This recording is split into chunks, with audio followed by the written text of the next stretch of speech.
तो जैसे देख सकते हैं आप लोग एक एग्जाम्पल के तौर पे लाए हैं, काफ़ी ज़्यादा इसको ढके हैं प्राइवेसी रीजंस की वजह से।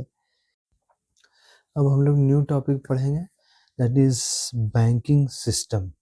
ठीक है, ये न्यू टॉपिक है यहाँ से। तो इसके अंदर आ जाता है बैंक, सबसे पहला चीज़। तो बैंक क्या होता है? एक ऐसा इंस्टीट्यूट है जिसमें कि आप पैसे जमा रख सकते हैं। ठीक है, वो पैसे को क्रेडिट क्रिएशन करता है।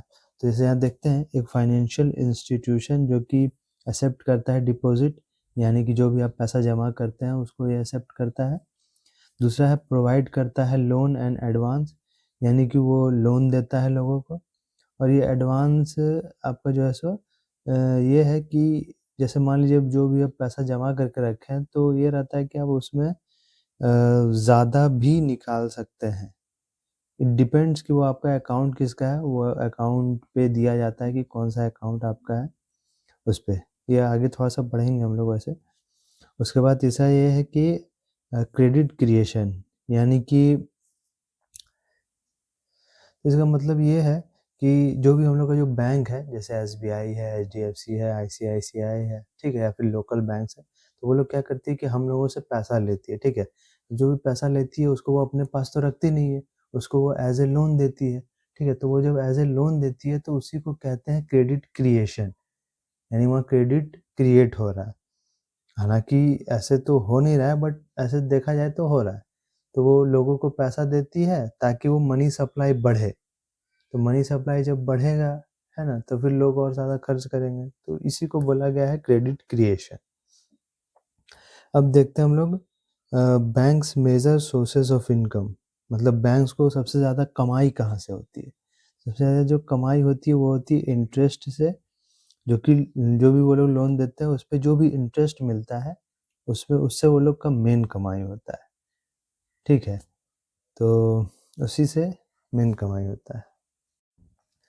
तो एक तरह से कह सकते हैं कि जैसे हम लोग जो भी पैसा रखते हैं उसको बैंक अपने पास नहीं रख करके और वो आगे लोन देती है, एज ए लोन, है ना, as a home loan, as a car loan, as a study loan, as a something something, जो भी लोन सब चलता है, तो वो एज ए लोन देती है और उस पर जो इंटरेस्ट मिलता है, ठीक है, उसको वो अपने पास रखती है, उससे उसका कमाई होता है। ठीक है, एंड देन उसका जो भी परसेंटेज रहता है, कुछ परसेंट हम लोग को 1-2%, 3%, ठीक है, डिपेंडिंग कि आप एफडी करवाए हैं या नॉर्मली सेविंग्स अकाउंट में रखे हैं, उसके हिसाब से दे देता है। तो सोचिए कि वो कितना ज़्यादा मार्जिन रखता है, उसका प्रॉफिट होता है मेन उसी में। In India generally banks are regulated by RBI. तो जैसा कि हम लोग पहले भी आरबीआई वाला सेक्शन में डिस्कस किए थे कि आरबीआई ही हर एक बैंक्स को रेगुलेट करता है, तो यहाँ भी वही सेम पॉइंट है, एग्जैक्टली वही पॉइंट है। लेट्स सी बैंकिंग हिस्ट्री अब हम लोग देखते हैं। तो 1770 में से लेकर के 1829 तक बैंक ऑफ हिंदुस्तान था, जो कि बंगाल में सिचुएटेड था। ठीक है, 1806 से लेकर के 1921 तक बैंक ऑफ बंगाल आया। ठीक है, ये दूसरा बैंक है एंड ये आपका दूसरा बैंक है। 1840 में 1921 में बैंक ऑफ बॉम्बे था। 1843 से लेकर के 1921 तक बैंक ऑफ मद्रास था। और ये तीनों ही बैंक प्रेसिडेंसी बैंक थे। फिर आपका 1865 से लेकर के 2020 तक इलाहाबाद बैंक था, जो कि अभी जो है सो मर्ज कर दिया गया है फर्स्ट जॉइंट स्टॉक बैंक। ठीक है, अभी हम लोग आगे भी देखेंगे कि कौन सा बैंक किसके साथ मतलब मर्ज किया है, ये सब भी देखेंगे। एंड देन आया था हम लोग का 1881 से लेकर के 1958 तक औध कमर्शियल बैंक था, जो कि फैजाबाद में है या फिर अयोध्या में है। ये क्या है? पहला बैंक है जो कि मैनेज किया गया था बाय इंडियन। ठीक है, तो अगर ये आपसे सवाल पूछा जा रहा है कि first bank manage by Indian, तो आपको ये इसका जवाब देना है औध कमर्शियल बैंक। फिर 1894 में 1894 ऑनवर्ड से पंजाब नेशनल बैंक जो है सो लॉन्च हुआ बाय किसका? इसके द्वारा फाउंडर थे लाला लाजपत राय। और ये अभी तक का मतलब अभी तक का मतलब अभी तक काम कर रहा है ये बैंक, मतलब अभी तक ये बैंक है। सोच लीजिएगा, Punjab National bank. Presently working oldest bank in India है, सबसे पुराना बैंक यही है। तो हम जब पढ़ रहे थे तो हमको लगा था कि सबसे पुराना बैंक हो सकता है एसबीआई होगा, ठीक है। लेकिन फिर जब हम ये पढ़े तो हमको समझ में आया कि एसबीआई सबसे पुराना बैंक नहीं है, बल्कि पंजाब नेशनल बैंक है, ठीक है, जो कि 1894 से चलता आ रहा है। फिर हम लोग आ जाते हैं आपका 1921 से 1955 में इंपीरियल बैंक ऑफ इंडिया था, जो कि 1 जुलाई 1955 ऑनवर्ड से एसबीआई बन गया। तो यानी एसबीआई पहले इंपीरियल बैंक ऑफ इंडिया था, फिर बाद में जाकर के इस टाइम पे चेंज हो गया इनटू एसबीआई, और अभी सबसे ज़्यादा भरोसा लोग एसबीआई पर ही करते हैं। लेकिन सबसे पुराना बैंक है पंजाब नेशनल बैंक। तो अगर आपसे ओल्डेस्ट बैंक पूछा जाए तो पंजाब नेशनल बैंक में टिक मारना है, ना कि एसबीआई में, ठीक है। अब हम लोग देखते हैं SBI bank. Largest public sector bank है, मतलब सबसे बड़ा जो है सो पब्लिक जो है सो इसी के पास है सबसे ज़्यादा। Highest account holder and highest branches, सबसे ज़्यादा ब्रांच भी इसी का है इंडिया में, एंड सबसे ज़्यादा अकाउंट भी इसी के पास खुला हुआ है, ठीक है। लोगों का मतलब सबसे ज़्यादा अकाउंट भी इसी के पास खुला हुआ है, और सबसे ज़्यादा ब्रांच भी इसका ही है, एसबीआई का। फॉर्म्ड हुआ था 1 जुलाई 1955 को under SBI act 1955। Head office है इसका मुंबई में। चेयरमैन है इसके CS सेठी। रिकमेंड किया था एडी गोरेवाला कमेटी ने या फिर ऑल इंडिया रूरल सर्वे ने। गवर्नमेंट शेयर होल्डिंग है 57.5%, इसीलिए ये जो है सो गवर्नमेंट बैंक है। टैगलाइन है बैंकर टू एवरी इंडिया, ठीक है। तो इसका जो टैगलाइन लिखा हुआ रहता है ना, आप लोगों ने देखा भी होगा कि उसका वो होल्डिंग्स में या वो उसको बैंक के बाहर लिखा हुआ रहता है, तो वहाँ लिखा हुआ रहता है बैंकर्स टू एवरी इंडिया। उसके बाद एजेंट है इसका, ये किसका एजेंट है, ये है SBI work as agent of RBI, यानी आरबीआई का एजेंट है। आरबीआई किसका एजेंट था, अगर आपको याद हो तो आरबीआई एजेंट था गवर्नमेंट का, है ना, अगर आप लोगों को याद हो तो वो रिप्रेजेंट करता है गवर्नमेंट को या इंडिया को रिप्रेजेंट करता है बेसिकली आरबीआई। एंड ये जो है सो एसबीआई वर्क करता है as a agent of RBI. अब हम लोग देख लेते हैं बैंक नेशनलाइज्ड। तो सबसे पहले इसका मतलब जान लेते हैं, नेशनलाइज्ड का मतलब क्या है। नेशनलाइज्ड का मतलब ये है कि जो भी उस वक्त की गवर्नमेंट थी वो उन्होंने क्या किया कि वो लोगों ने जो भी प्राइवेट बैंक्स थे, जो भी बैंक्स थे, उन लोगों को मतलब एक्वायर कर लिया, यानी गवर्नमेंट वाला बैंक बना दिया, गवर्नमेंट बैंक, ठीक है। तो उसी का मतलब होता है nationalisation. To convert private bank in public bank, ठीक है, यानी जो भी प्राइवेट बैंक था उसको पब्लिक बैंक बना दिया गया, यानी गवर्नमेंट बैंक बना दिया गया, उसी को बोलते हैं नेशनलाइजेशन। 19 जुलाई 1969 में 14 बैंक्स को नेशनलाइज्ड किया गया।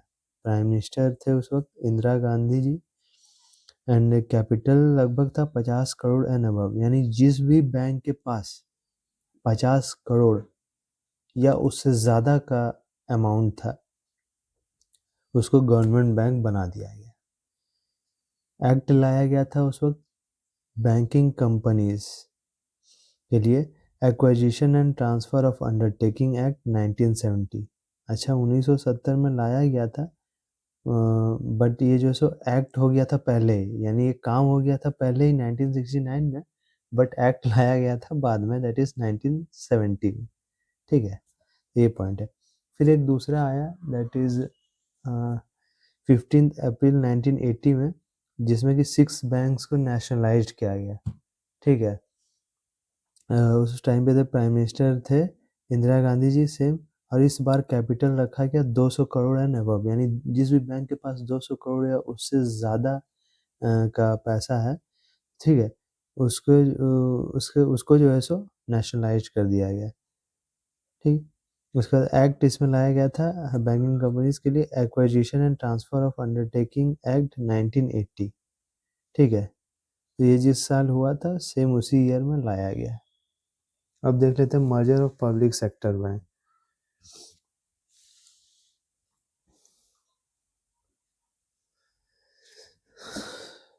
न्यू बैंक ऑफ इंडिया 1993 में पंजाब नेशनल बैंक के साथ मर्ज हो गई। देना बैंक एंड विजया बैंक 2019 में बैंक ऑफ बड़ौदा के साथ मर्ज हो गई। ठीक है। सिंडिकेट बैंक 2020 में मर्ज हुई कैनरा बैंक के साथ। इलाहाबाद बैंक 2020 में इंडियन बैंक के साथ मर्ज हो गई। Andhra bank and corporation bank 2020 में ये भी मर्ज हुई यूनियन बैंक ऑफ इंडिया के साथ। ठीक है। अब इन दोनों को बोलते हैं यूनियन बैंक, मतलब इसको जैसे ये कर दिया गया, इस दोनों को मिला करके ये रखा गया। ठीक है, ऐसे ऐसे करके बना दिया गया। फिर United bank of India and oriental bank of commerce 2020 में हुआ, जिसको पंजाब नेशनल बैंक बना दिया गया। हाँ अभी ठीक है। अब हम लोग देख लेते हैं कि list of public sector bank. ठीक है, पब्लिक सेक्टर बैंक देख लेते हैं कि कौन कौन सा है। वैसे तो बहुत सारे आप लोगों को पता होंगे, बट यहाँ पे अच्छे से देख लेते हैं, और लिखा हुआ भी है अच्छे से, सब एक जगह कंबाइन मिल जाएगा। State bank of India Mumbai में है, मतलब इसका जो भी हेड ऑफिस है। Union bank of India Mumbai में है। Central bank of India Mumbai में इसका हेड ऑफिस है। बैंक ऑफ इंडिया मुंबई में।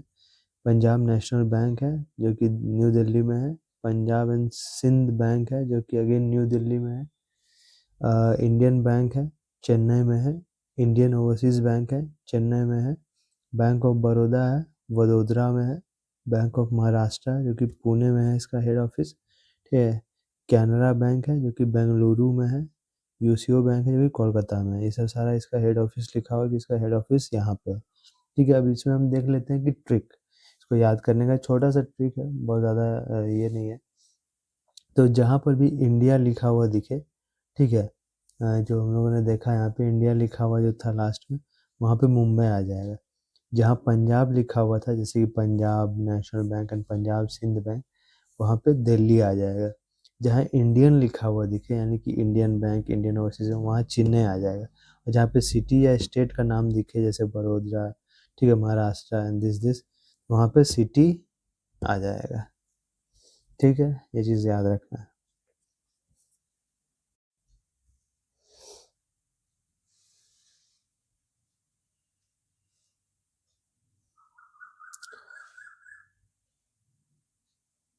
अब हम लोग देखेंगे आरआरबी, रीजनल रूरल बैंक। तो नाम से ही थोड़ा बहुत लग रहा है कि गांव वगैरह के लिए ये इस चीज़ को, इस बैंक को बनाया गया था। तो एग्जैक्टली वही चीज़ है, सेम चीज़। पहला जो आरआरबी था, यानी पहला जो रीजनल रूरल बैंक था, वो 2 अक्टूबर 1975 को खुला था, जो कि उस बैंक का नाम था प्रथमा ग्रामीण बैंक। ठीक है।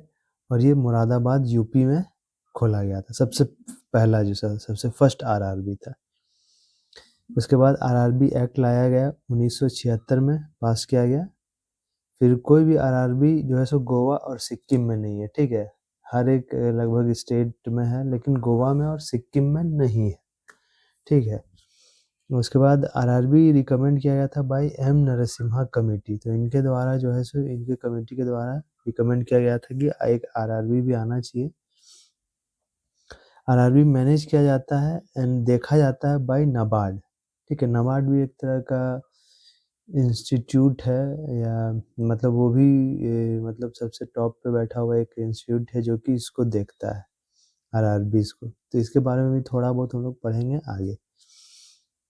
आरआरबी का जो कैपिटल रेशियो है, यानी कि आरआरबी में जो भी बजट लग रहा है, जो भी पैसा लग रहा है, तो वो किस रेशियो में बटेगा। ठीक है, तो वो 50% लगता है सेंट्रल गवर्नमेंट का पैसा, 15% लगता है स्टेट गवर्नमेंट का पैसा, यानी जिस भी स्टेट में उसको ये खोला जा रहा है बैंक को, एंड 35% लगता है स्पॉन्सर्ड बैंक। यानी 35% स्पॉन्सर्ड बैंक का मतलब ये है कि देखिएगा आप लोग गाँव में जो भी बैंक वगैरह खोलता है, तो उसमें लिखा हुआ रहता है उसके बोर्ड में कि स्पॉन्सर्ड बाई एचडीएफसी बैंक, या स्पॉन्सर्ड बाई आईसीआईसी बैंक, या स्पॉन्सर्ड बाई जो भी बैंक हो, तो वही हो गया स्पॉन्सर्ड बैंक। ठीक है, तो ये तीनों मिल करके ही जो है सो एक आरआरबी को फॉर्म करता है, रीजनल रूरल बैंक को। ठीक है, तो 50% सेंट्रल का, 15% स्टेट का, 35% स्पॉन्सर्ड बैंक का। अब देखते हैं हम लोग स्मॉल बैंक। तो स्मॉल बैंक यानी कि मतलब जो कहीं भी हम लोग देखते हैं ना छोटा मोटा जो बैंक रहता है, तो वो सब का बात कर रहे हैं। तो मिनिमम कैपिटल इसके पास होना चाहिए 200 करोड़ का। ठीक है। अच्छा, हम लोग पहले देखे थे कि नेशनलाइज्ड होने के लिए 200 करोड़ का बजट चाहिए होता है ना, उस टाइम पे इंदिरा गांधी जी के टाइम। तो सोचिए कि उस टाइम पे 200 करोड़ अगर बजट रहता है तो कोई भी बैंक नेशनलाइज्ड हो जाता है। ठीक है, लेकिन देखिए अभी इसके पास अगर 200 करोड़ है तो ये सिर्फ बस एक स्मॉल बैंक ही रहेगा। तो डिपॉजिट एंड लोन फैसिलिटी, इसमें फैसिलिटी क्या मिलता है कि आप पैसे जमा कर सकते हैं यानी आप लोन दे सकते हैं। ठीक है, यानी ये बैंक जो है सो पैसे को जमा ले सकता है अपने बैंक में एंड लोन प्रोवाइड कर सकता है, डेबिट कार्ड दे सकता है एंड क्रेडिट कार्ड दे सकता है। ठीक है, तो ये 4 चीज़ ये कर सकता है, इसके अलावा और कोई दूसरा चीज़ नहीं कर सकता है। ठीक है, तो ये इसका एग्जाम्पल है उज्जीवन, उत्कर्ष एंड एयू। इसके बारे में तो बहुत सुना भी होगा आप लोगों ने। उसका हम लोग देखते हैं पेमेंट बैंक। तो पेमेंट बैंक काफ़ी फेमस है, हम लोग एयरटेल का हमेशा ऐड वगैरह देखते थे, है ना, कि Airtel payment bank, Airtel payment bank. TV वगैरह में भी देखते थे इसका ऐड। मिनिमम कैपिटल होना चाहिए इसका 100 करोड़ का, 100 करोड़। ठीक है, और only deposit and debit card, यानी कि ये सिर्फ पैसा जमा करने का फैसिलिटी देता है एंड डेबिट कार्ड देता है। ठीक है, ये लोन नहीं दे सकता है किसी भी बंदे को। ठीक है, लोन नहीं दे सकता है और ना ही क्रेडिट कार्ड दे सकता है। तो ये 2 चीज़ है, ये नहीं दे सकता है। ठीक है, बाकी ये हाँ, इसमें आप पैसा जमा कर सकते हैं और आप इसे डेबिट कार्ड ले सकते हैं। एग्जाम्पल में है जियो, जियो पेमेंट बैंक है, पेटीएम पेमेंट बैंक है, एयरटेल पेमेंट बैंक है।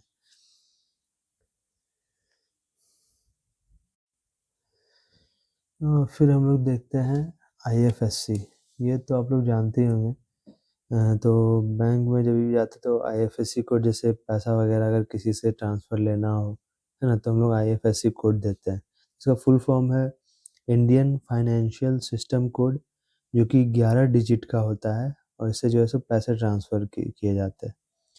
तो जैसे जो वो जो नंबर लिखा हुआ रहता है वो किस तरह से तरीके से रहता है, तो सबसे पहले आ जाता है आपका ये, जैसे हम एक एग्जांपल लिए हुए हैं SBIN। ठीक है, तो ये जो 4 वर्ड है, ये 4 लेटर्स जो हैं, तो ये क्या रिप्रेजेंट करते हैं, ये बैंक के कोड को रिप्रेजेंट करते हैं। ठीक है, अगर आपका कोई दूसरा बैंक होगा तो वो लिखा हुआ रहेगा, जैसे अगर आपका यूनियन होगा तो यूएन करके लिखा हुआ रहेगा। ठीक है, आपका अगर पंजाब होगा तो उसका कुछ रहेगा। ये जो ज़ीरो है ये बाय डिफ़ॉल्ट ज़ीरो रहता है सब में। ठीक है, एंड ये जो लास्ट का जो 6 डिजिट का कोड है, ये जो है सो ब्रांच का कोड रहता है, यानी किस ब्रांच में आपका अकाउंट खुला हुआ है वहाँ का कोड रहता है। ये 3 चीज़ रहता है और ये तीनों पॉइंट याद रखना है, क्योंकि ऐसा क्वेश्चन पूछ देता है कि जो फर्स्ट 4 लेटर्स है वो किसको रिप्रेजेंट करते हैं। ऑप्शन में दे देगा branch code, bank code, this, आपको बैंक कोड में टिक लगाना होगा, या लास्ट वाला दे देगा ऐसे करके। अब हम लोग देखते हैं MICR। ठीक है, तो ये है, इसका फुल फॉर्म होता है मैग्नेटिक इंक कैरेक्टर रिकॉग्निशन। और ये जैसे जो भी हम लोग चेक में जो देखते हैं ना, अगर हम कभी चेक कभी ढूंढ के देखते हैं, अगर मिल जाता है चेक तो हम आप लोगों को एक एग्जांपल दिखा देंगे उसमें एकदम बिल्कुल सही से। तो ये 9 डिजिट का होता है और इसमें जो है सो चेक क्लियरेंस के लिए, यानी जब भी हम लोग चेक देते हैं तो वो ऐसा रहता है, मतलब चेक क्लियर करने के लिए। एग्जाम्पल है जैसे आपका जो है सो ये 9 डिजिट का नंबर है, इसमें सबसे पहला जो रहेगा वो रहेगा सिटी का कोड, दूसरा जो रहेगा वो रहेगा बैंक का कोड और तीसरा जो रहेगा वो रहेगा ब्रांच का कोड। ठीक है, तो जैसे देख सकते हैं आप लोग एक एग्जाम्पल के तौर पे लाया है, काफ़ी ज़्यादा इसको ढके हैं प्राइवेसी रीजंस की वजह से। ठीक है, तो ये जो नंबर है ना, ये इसी इसी नंबर को बोला जाता है आपका MICR। ठीक है, ये इसको नहीं इंक्लूड किया जाता है, और इधर भी नंबर था, इसको भी नहीं इंक्लूड किया जाता है। बस ये जो है 1 2 3 4 5 6 7 8 9 है ना, 9 डिजिट का है, इसी को इंक्लूड किया जाता है, जिसमें 3 आपका जो है सो सिटी कोड रहेगा, 3 आपका जो है सो बैंक कोड रहेगा, एंड 3 आपका जो है सो ब्रांच का कोड रहेगा। ठीक है, तो इसी चीज़ को बढ़ाता है, जब इसको छुइएगा ना तो आपको थोड़ा सा ऊंचा ऊंचा में ये लगेगा, तो इसी चीज़ को वहाँ मशीन जो है सो डिटेक्ट करता है, इसी को रीड करके एंड पैसा आप क्लियर ले सकते हैं, अपने अकाउंट में जमा करवा सकते हैं। ठीक है।